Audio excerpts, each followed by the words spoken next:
हाँ, मैं ये कह रहा हूँ कि महाविकास आघाड़ी अलग है और संजय अलग है। तो जिसको हमने टारगेट बनाया था या जिसके बारे में कहा था वो संजय की बात थी कि वो महाविकास आघाड़ी के नाम से गलत आप लोगों को बयान दे रहा है और गलत स्टेटमेंट कर रहा है। इसलिए हमने कहा कि तुम संजय जो है वो आघाड़ी में बिगाड़ करने में लगा हुआ है।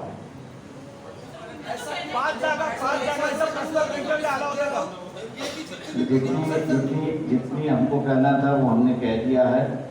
अब आप लोग उसमें से जो निकालने वो निकाल। सर या बैठकीमधला जो प्रस्ताव होता तो 3 जागांचा प्रस्ताव होता। एक माझा मतदारसंघ आणि दुसरे 2 मतदारसंघ, त्याच्या पलीकडे आम्हाला कुठलाही प्रस्ताव आलेला नाही। परंतु ते जरी असलं, आप आपको हमारी बात सुनिए, उनकी बात सुनिए, आप तय कर लो। उस पर बहस नहीं हो सकती। मैंने कहा ना कि उस पर बहस नहीं हो सकती है। मैंने आपसे कहा ना कि भी हमने किसी के लिए भी दरवाजे बंद नहीं किए हैं। सर आम्हाला महाराष्ट्रामधलं जे आहे ज्या पद्धतीने असणारा पूर्णपणे विरोधी पक्ष उभा राहायला पाहिजे होता। आम्ही प्रयत्न करत होतो की यांची महाविकास आघाडी होती त्याच्या माध्यमातून उभा राहावा, पण त्याच्यामध्ये असणारं पट्यानेफ जे होतं ते पट्यानेफ आम्हाला बाजूला करायचं आहे आणि जे आले पाहिजे त्यांना घेऊन आम्ही असं उभं करतो। भारतीय जनता पार्टी के विरोध कोई इंडिकेशन नहीं कहा। मैंने सीधा ये कहा है कि हम दरवाजे खोले हैं और बातचीत आप भी कुछ लोगों से हम लोग कर रहे हैं। भारतीय जनता पार्टीच्या विरोधात आपण लढणार आहात।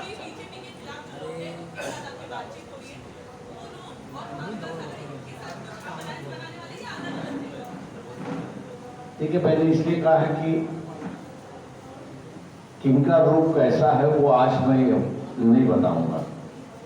हमारी कोशिश होगी कि भी हम लोग सब मिलके इकट्ठा लड़े उसमें, किसी को बगल में ना रखे, किसी को हम लोग साइड ट्रैक ना करें।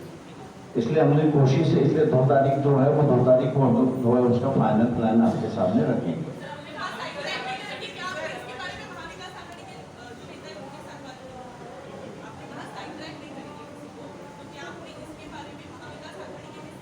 देखिए, हम आघाड़ी से क्यों बात कर रहे हैं, हम इंडिविजुअल से भी बात करते हैं, इंडिविजुअल पक्ष से भी बात कर सकते हैं। क्योंकि पहिला टप्पा तुमचा इलेक्शनमध्ये येतोय आणि पहिला टप्पा मी अगोदरपासून म्हणत होतो, आपण विश्वास ठेवायला तयार नव्हता। आपण सगळेजण वंचित बहुजन आघाडीलाच टार्गेट त्या ठिकाणी करत होता की यांचं जमलं नाहीये, यांनी आपलं असं स्वतःचं कोंबडं झाकलेलं आहे ते दाखवायलाच तयार नाहीये। आणि आता असताना व्हेरी क्लिअर आलंय की सेना, मी मागे म्हणालो होतो की सेना आणि काँग्रेस यांचं सूत जमलेलंच नाहीये, ते आता उघड व्हायला लागलेलं आहे।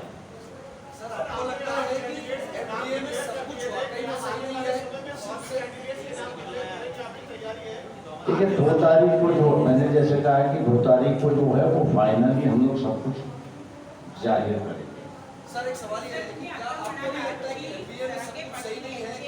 तयार झालेली आहे, जरांगे पाटील यांची पण एक यादी तयार होती आहे किंवा झाली आहे, ती यादी ते तुमच्याकडे तुम्हाला पाठवणार आहे, तुमच्याशी चर्चा करणार आहे, काय आहे? ते मला वाटतं त्या सगळ्या फॅक्टर्स लक्षात घेऊनच मी असं म्हणालो की सगळ्यांचं ते हे घेऊन 2 तारखेला त्याचं सगळ्यांनी निचोड होऊन जाईल असं त्या ठिकाणी मानतो। त्यांनी जी पद्धत केलेली आहे सकल मराठा संघटना जिल्ह्यावर बसून त्यांनी असं त्यांच्याकडे नावं पाठवावी, कॉमन नावं पाठवावी असं जे आहे ती सुद्धा एक प्रक्रिया चाललेली आहे। ती आज मला वाटतं उद्या संध्याकाळी त्यांची असं ती पूर्ण होईल असं त्या ठिकाणी मानतो। म्हणून म्हटलं की 2 तारीख जी आहे त्या 2 तारखेपर्यंत सगळं फायनल झालं।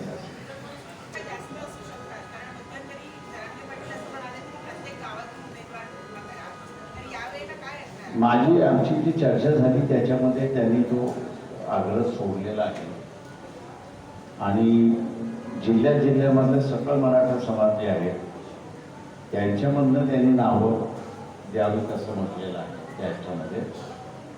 तेव्हा एकच उमेदवार येईल असं ठरते असं मला वाटतं. महाविकास आघाडीमधून एमबीए तो वाकई में सब कुछ सही है. उद्धव ठाकरे ने अपने कैंडिडेट डिक्लेयर कर दिया, उसका कांग्रेस एनसीपी का ऑब्जेक्शन है. इसके अलावा जो कांग्रेस ने कैंडिडेट डिक्लेयर किया उसमें एनसीपी अपनी सीटों की मांग कर रही है. आपने भी अपने कैंडिडेट डिक्लेयर किए. हमने जो है वो फर्स्ट फेज की जो है कैंडिडेट जो है वो डिक्लेयर किए हैं, क्योंकि आखिरी दिन खत्म हो रहा था तो कार्यकर्ताओं को हवा करके नहीं छोड़ सकते कि ये, क्योंकि वो चारों सीट एक सीट पर हमने कांग्रेस को सपोर्ट किया, बाकी के 4 सीटें जो है ये 4 सीटों पर जो कॉन्टेस्ट है ये वंचित और भारतीय जनता पक्ष में ही है वहाँ पर, क्योंकि मैं दोहराना नहीं चाहता हूँ लेकिन कुछ लोग लड़ने के लिए तैयार नहीं है, कुछ लोगों ने पीछे हट के अपनी बात कही है, तो बीजेपी को हम फील्ड डे नहीं दे सकते थे, इसलिए हमको मजबूरन जो है वो उम्मीदवार उतारना हुआ और अब जो है वो वंचित बहुजन अघाड़ी और बीजेपी के बीच में ये लड़ाई है. महाविकास आघाडीमधून बाहेर पडल्यावर आपण मैं नाराजी करता हूँ. महाविकास आघाडीमधून जर बाहेर पडलाच आपण आणि जर आपण तो स्वतंत्र तुम्हाला 2 तारखेला मिळेल. इसका पता नहीं है कि क्या रोक मिलेगा किस तरीके से. ज्या पद्धतीनं तुम्ही एक्सवरती टीका केली आहे संजय राऊतांच्या विरोधात, तर तुम्हाला असं वाटतंय का संजय राऊत हे एकमेव आहेत महाविकास आघाडीमध्ये जी बिघाडी करतात? आम्ही असं म्हणेन की जोपर्यंत आम्ही सुभाष देसाईंबरोबर बोलत होतो, सुभाष देसाई या चर्चेमध्ये जोपर्यंत होतो तोपर्यंत पूर्णपणे सकारात्मक चालू आणि असं असणारा हिशेब चालू झाला आणि म्हणून आम्हाला दिसलं की या ह्याच्यामध्ये आपण असणारं बीजेपीला थांबू शकत नाही, कारण काही जणांना घ्यायचंच नाही, काही जणांना बोलायचंच नाही, असा जो स्टँड होता तो मग आम्हाला जरा योग्य वाटला नाही आणि म्हणून आम्ही असं एक वेगळं त्या ह्याच्यामध्ये करतोय. ठीक है, संजूर की बात नहीं हो रही है, तो इंडिविजुअल जरा रुक दीजिए वहाँ पर.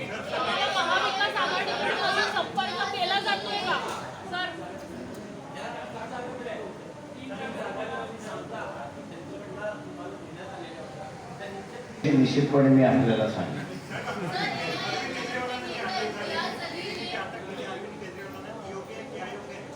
पूर्णपणे अयोग्य आहे. कॅबिनेट डिसिजन हा कोर्टाचा विषय होऊ शकत नाही आणि त्याच्याच बरोबर इन्क्वायरीचा इश्यू होऊ शकत नाही. संविधानाने कॅबिनेटला पूर्णपणे अभय दिलेला आहे. आता ते जर झालं असेल तर मी असं म्हणेन की पहिल्यांदा नरेंद्र मोदी यांना असं अरेस्ट केलं पाहिजे. मनमोहन सिंग असताना त्यांनी एक अख्खं युनिट ज्याला आपण म्हणतो एअरफोर्सचं उभं करण्याचं ठरवलं होतं. राफेल मार्ग 135 एअरक्राफ्ट घ्यायचं ठरवलं होतं. अमाऊंट काही असेल तो वेगळा भाग आहे. तो डिसिजन बदलला. तो डिसिजन बदलल्यानंतर त्याचे 2 भाग करण्यात आले. 35 राफेलची विमानं आपण असताना फ्रान्सकडून विकत घेतली आणि उरलेली 100 विमानं अंबानी मॅन्युफॅक्चर करतील असं त्यावेळेस सांगण्यात आलं. राफेलच्या म्हणजे डसॉल्ट ही जी कंपनी आहे की जी राफेल करते, या कंपनीच्या काही डायरेक्टर्सना भारताबरोबर झालेल्या करारनाम्यामध्ये त्यांनी फ्रॉड केला, घुसखोरी केली, म्हणून फ्रान्स गव्हर्नमेंटने त्यांना असं शिक्षा दिलेली आहे. डसॉल्टच्या अधिकाऱ्यांना की जे भारताबरोबर राफेलच्या संदर्भात बोलणी करत होते. आता तिथल्या अधिकाऱ्यांना त्यांनी घुस दिली म्हणून असताना जर झालं तर भारताचं नुकसान झालं हाही त्याच्यातला आहे. त्याच्यामुळे तोही कॅबिनेटचा निर्णय होता. तो कॅबिनेटचा निर्णय होता म्हणून असणारा कोणीही त्याला क्वेश्चनिंग केलं नाही की हा कोर्टाचा विषय होत नाही, हा इन्क्वायरीचा विषय. लिकर पॉलिसी काय असावी ही दिल्ली गव्हर्नमेंटची कॅबिनेट डिसिजन त्या ठिकाणी असणार आहोत. आणि कॅबिनेट डिसिजन असल्यामुळे ती इन्क्वायरी होत नाही. तेव्हा कालच्या असणाऱ्या जे काही कोर्टामध्ये केजरीवाल यांनी असताना म्हटलं की माझ्या विरोधात तुमच्याकडे ठोस पुरावा काय, या सोशल मीडियावरती आलेलं उत्तर मी जास्त पाहिलंय की आमच्याकडे असणाऱ्या काही जणांची स्टेटमेंट्स आहेत आणि म्हणून तुम्हाला असणारा अरेस्ट केलंय. तर आपण असणारा असं धरायचं का की डेसॉच्या काही कंपनीला रॅफलच्या संदर्भातलं खोटारडेपणा झालाय, फसवेपणा झालाय आणि म्हणून त्यांना शिक्षा झाली. म्हणून पंतप्रधान जे इन डायरेक्ट निगोशिएशन होते, पण पंतप्रधानावरती सुद्धा इथे केस झाली पाहिजे का? तो जर लॉजिक असेल तर ती झाली पाहिजे. त्याच्यामुळे असणारा एका केसला एक न्याय, दुसऱ्या केसला दुसरा न्याय, हे माझ्या अंदाजाने चुकीचं असेल म्हणतोय. आणि म्हणून मी असताना म्हणतोय की केजरीवालला अरेस्ट करणं हे चुकीचं असं मी त्या ठिकाणी मानतो. मैं आपको हिंदी में जवाब देता हूँ.